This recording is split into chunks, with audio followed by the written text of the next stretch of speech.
Coming up next. If I go back and look at my career and I look at some of the key people that have been involved in all these businesses and see the degree of success that they had post that environment, then that to me is success. If you have a good strategy, good vision, and you grow great people, you can grow great business. The Job Talk podcast shares stories from people who are passionate and love what they do in their careers. Through conversation, we explore their careers, past work experiences, and the education that got them to where they are now. We are putting together a Career Crisis Ultimate interview series. We are asking experts to give their best advice and guidance around work anxiety, career pressures, career goal setting, and ultimately, career transformation. To learn more about this special interview series and get notified when it's available, please visit our webpage at thejobtalk.com/help. This is the shortened version from our in-depth conversation. Please visit thejobtalk.com to find the full episode. Today's guest is James Cumming. Here's our Job Talk with an entrepreneur and community leader.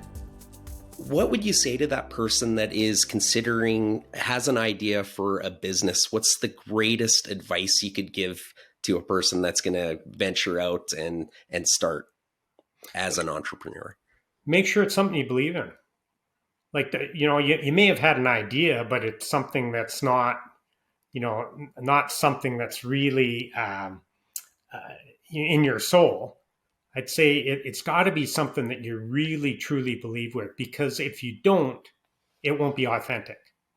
And then your team, as you build them, your staff, your customers, like they'll cut through the BS. You have to be passionate about the product or at least about where you're trying to go with the product. How do you define success? Yeah, I think initially there's probably a little bit of a monetary driver in there because you've got to pay the rent, you got a house to look after, you got family.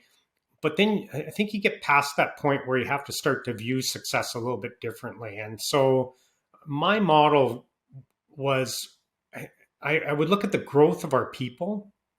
To me, that would really quantify success. If I go back and look at my career and I look at some of the key people that have been involved in all these businesses and see the degree of success that they had post that environment, then that to me is success. That is me, that we're encouraging leadership, we're encouraging growth of other people.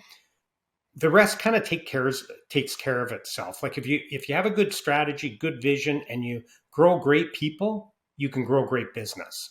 And the monetary side, it will happen. Now, it doesn't happen just naturally. Like it just, it's still a grind it out. You still got to deliver a good product, excellence in everything you do.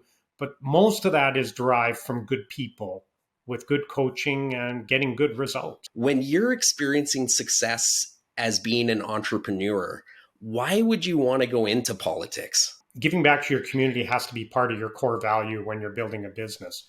And I've always thought the ultimate give back to your community is public service. And I think military service would be the thing that comes to mind for me, number one, like looking at what my dad did.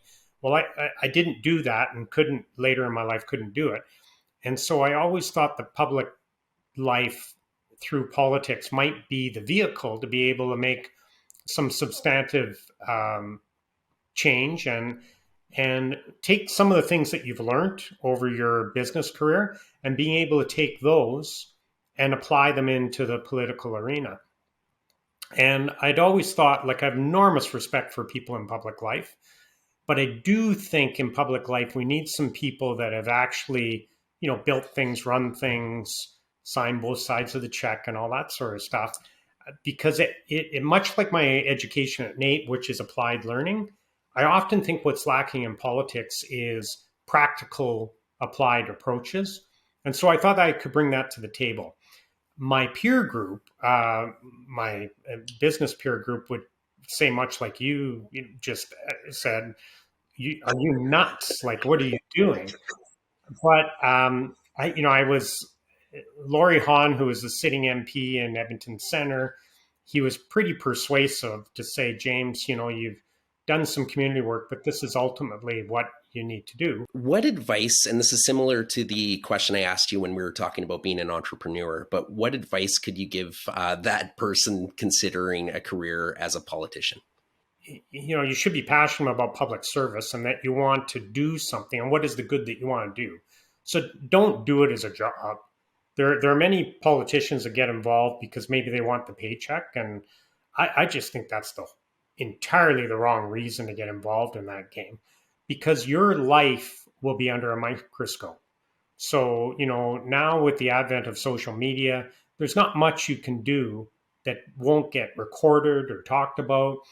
So, eyes wide open going into it, but make sure you're passionate about it. Make sure that you have a reason that you want to do it. And it could be, like in my case, I thought the economy of Canada and the opportunities for young entrepreneurs weren't what they were before. So my passion was more about, I've had a pretty good run. I'm happy with some of the things I've done, but I don't see the same opportunity necessarily for other people. So mine was more of a business focus.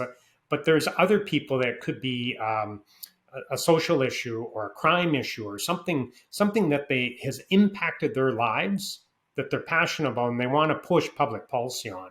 And that I would say to anybody wanting to do, make sure that there is something that you're running for, that you're passionate about, and then you can focus on that. And so if you're going to Ottawa, you can lobby to be on a certain committee, or if there's travel or if there's other work being done that is your focus, then you should gravitate towards that. Well, I live in the community that you're a leader in, and I just want to thank you for everything that you've done, which includes coming on this podcast. Thank you so much for joining us today, James. I really appreciate it. It's my pleasure, and hopefully whoever watches this or listens to us, that it inspires them to do the best with what you can do with your community. Like, get involved, get active, try and make a difference. You'll be better for it. Thank you for tuning in to the Job Talk podcast. For more information, please visit us at thejobtalk.com. Our podcast music was created by our friend Mike Malone in Edmonton, Alberta, Canada.